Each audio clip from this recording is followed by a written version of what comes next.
All right, last night we saw two teams sent home packing, Cancun or Galveston. That later in the show. Indeed. The Oklahoma City Thunder finished off the New Orleans Pelicans 97-89. Sweep City. Out with but a whimper. And then in the nightcap on TNT, you had the Denver Nuggets finish off the Los Angeles Lakers 108-106. Difference of 2 seconds, the game clock and the shot clock. Worst case scenario, we're going to overtime. Jokic a screen, Murray to try to break the tie. No timeout by the Lakers. They got to go. James, a bump, a feed, a punch shot. No! Zero's on the clock. The Nuggets advance. Jamal Murray does it again. Another game winner for Jamal Murray as the Lakers bow out of the playoffs 4-1. The gentleman's sweep. Indeed. Which, congratulations, Lakers. You managed to get one win off the Nuggets in 13 games. I think pretty clear now, too. Jamal Murray, the best player in the league to have never made an all-star team. Yeah, I think it's Right pretty easy. It's also A lot of that's because, the West has been so guard-heavy for not just so that. long. His regular season performances aren't good. No. Like that's he averages like 17 and 6. He's like a Kurt Schilling.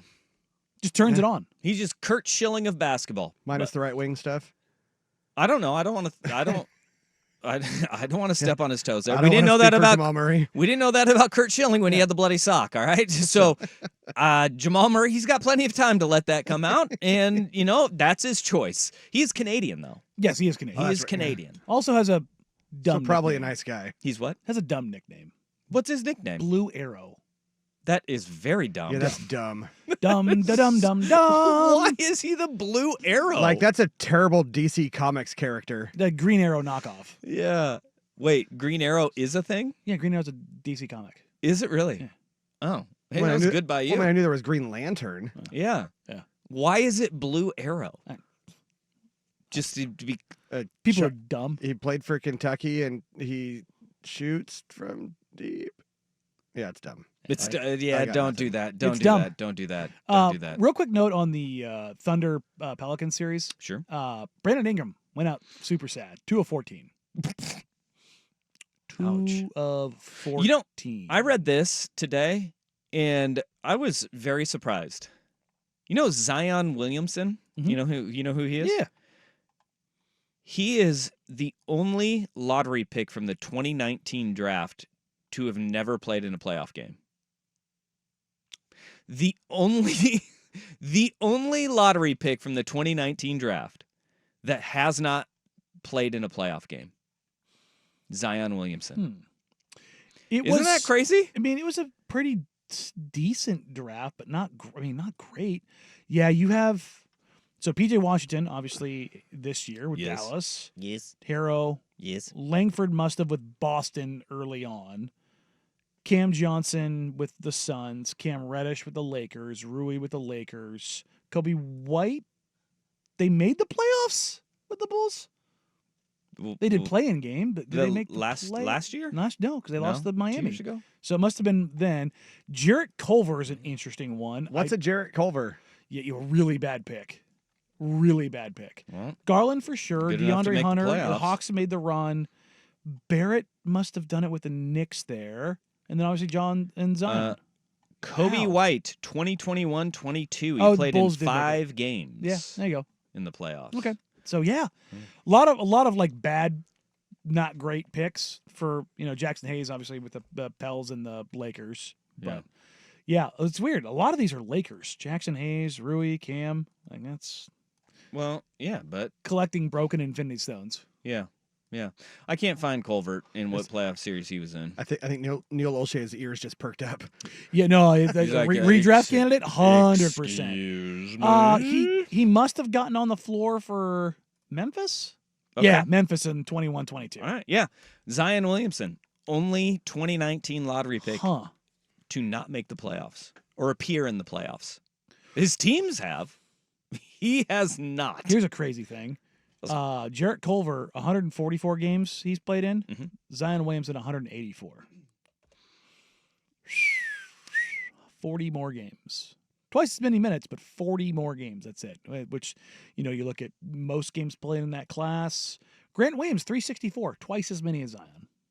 Yeah, well, there you go. There you go. Brandon Ingram, he's probably gone. If in I New was going Orleans. to bet money on any quote-unquote star being traded this summer, it's him. Okay, now that leads us to a poll question that we have up at Danny and Dusty on social medias here. Which team has been the most disappointing in the playoffs this season?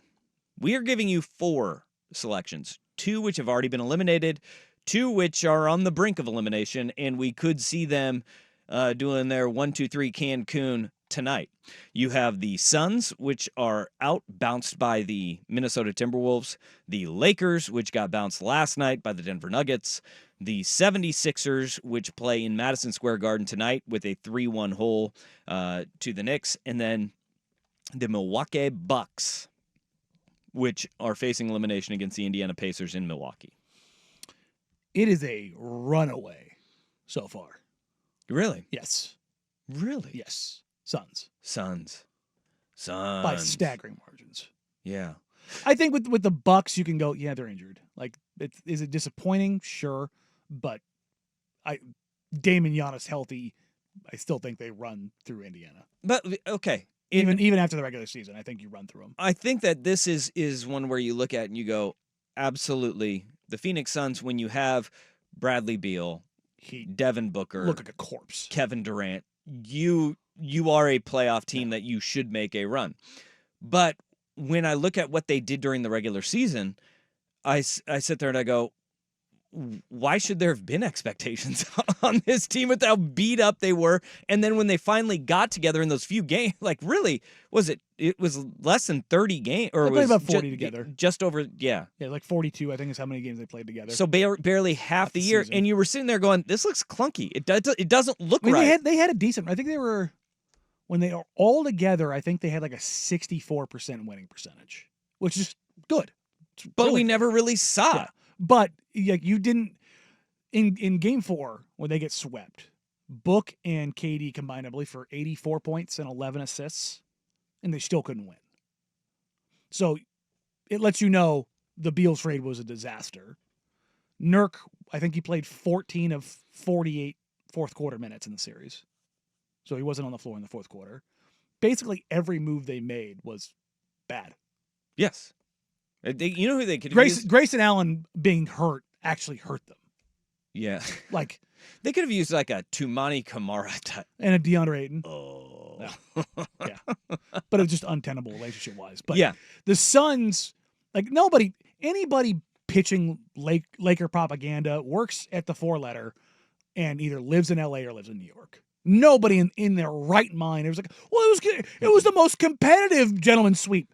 Brother in Christ, they've lost 12 of 13 to that team. Well, and it was like the only other people to say it was a competitive gentleman sweep are Trailblazers fans. No, that was a sweep. The idea the that Warriors was a sweep. The idea that you have the Lakers, and they popped the graphic up, and like it was sad Time to led. see the running clock where it was like 142 minutes in 48 seconds. Like the amount that they led during that series, people were like, see? Those people, the Nuggets could just turn it on. Those people have obviously never seen the Denver Nuggets play a playoff game because that is what they do. Like I said it on Twitter last night, they Rocky Balboa it. Like they just get their face beat in for 3 quarters and they're like, all right, time to go. Yeah.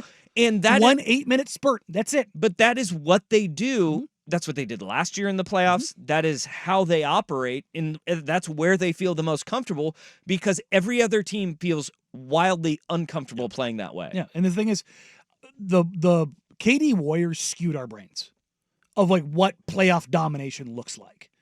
Absolutely. Because you just mop the floor with everybody, and you're like, see, that's domination. No, that's heresy. Like that's not supposed that group is not supposed to ever be on the court together. Yeah. This is what normal dominance looks like. It's a sweep or a gentleman's sweep. Like you looked at what LeBron did last night. LeBron finishes last night with 30, 11, and 9 with 4 steals, shooting above 50% from the field, 40% from 3. You cannot ask more from an in-prime star in their 20s, and the man is 39. LeBron James. Indeed. And you probably saw the end of this Lakers era last night. And the Nuggets made it look easy.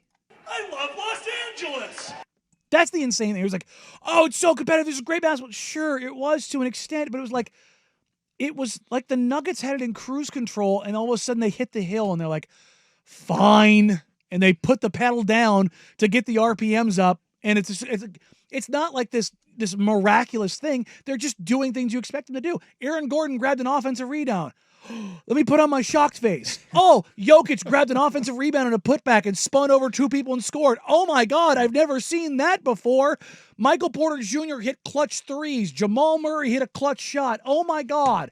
I got to get out my pen and paper and go to the throwback days and put ink on paper because I've never seen. Oh, wait, I've seen this story a million times. You know what team I think on this list probably deserves some more votes here? The Philadelphia 76ers. Because Joel Embiid is banged up. He is hurt. Dude is performing out of his gourd right now. Like, he is playing above what he should be doing. But the way that they were framed heading into this playoff run was that when Embiid is there, they are a title contender.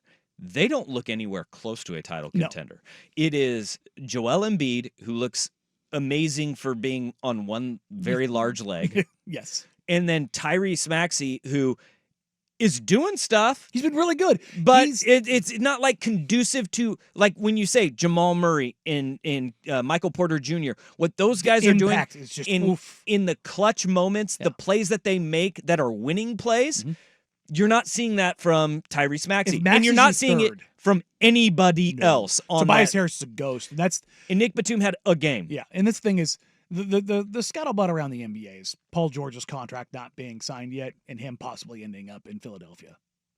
Okay, that would be very like, good. If Joel Embiid has Paul George to lean on and Tyrese Maxey is your third guy and Tobias Harris is gone, that's a pretty nasty team if Embiid can stay healthy. And then that's we have the Milwaukee Bucks on this poll as well, and they are currently in second place. 73% is the Phoenix Suns, which rightfully so. Yeah. Good on smart. We got a lot of smart folks. Sure. Voting on the Twitters. The Bucks are sitting here in second place with 19.2% of the vote so far. And the thing about Milwaukee that makes it so disappointing is the injuries, right? We knew that it would be a long road to hoe without Giannis Antetokounmpo. We weren't expecting Giannis to be back in this series, even though they kind of floated it early. It was like, well, you got to put it out there because you got to have some kind of hope. But then Dame goes down. And Dame, not going to be playing tonight. I don't expect either of them. Even if they drag this out to 7, maybe if I squint. And then you also have to take into consideration Chris Middleton keeps getting hurt, and he's playing. And he's playing. Yeah. You know, but the disappointing fact of that is we had high hopes and high expectations, but we're just unable to live up to them right now, which that leads to the question of how long is this runway for the Milwaukee Bucks? I think it was always at least 2 years. 3's probably squinting. 3 is squinting because Brook Lopez long in the tooth. Chris Middleton long in the tooth. Dame long in the tooth. Like they're an older roster and they're not healthy and they're not holding up right now. And they don't have the depth behind them to bolster it.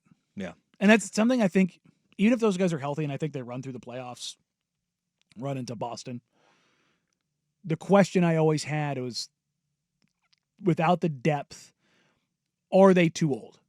And you look around the NBA right now, the teams that are going home are either very old, LA and Phoenix, or very young, New Orleans. Where you're seeing competitive balance is teams that have the mix, where it's Dallas and LA. And then Orlando, Cleveland. Orlando's just incredibly young. But you look at the Cavs, it's a good mix of guys in prime and younger. There's not a lot of old, and it's going to be very interesting to see not only what kind of comes out of the disappointments in the playoffs and who falls short, but what that roster mix looks like, because the LeBron, Chris Paul led CBAs prior to this one favored younger or older guys and older rosters. Those guys could continue to get paid and make big money. I think you might see a rollback on that, and I think you might see rosters go from being a little bit older to just a little bit younger, much like you see in the NFL now, where a lot of the better teams are a lot younger. Well, keep voting. The poll is up at Danny Dusty on Twitter. You can also vote at 1080 The Fan on Twitter as well. You can text us on the Vancouver Ford text line 503-864-6326 or be in the chats. YouTube.com/1080am The Fan or Twitch.tv/1080am The Fan. The Lakers, they may not be disappointing in this playoffs because of where expectations were, but they've got big questions to answer, especially when LeBron James takes the podium and says what he said after the game.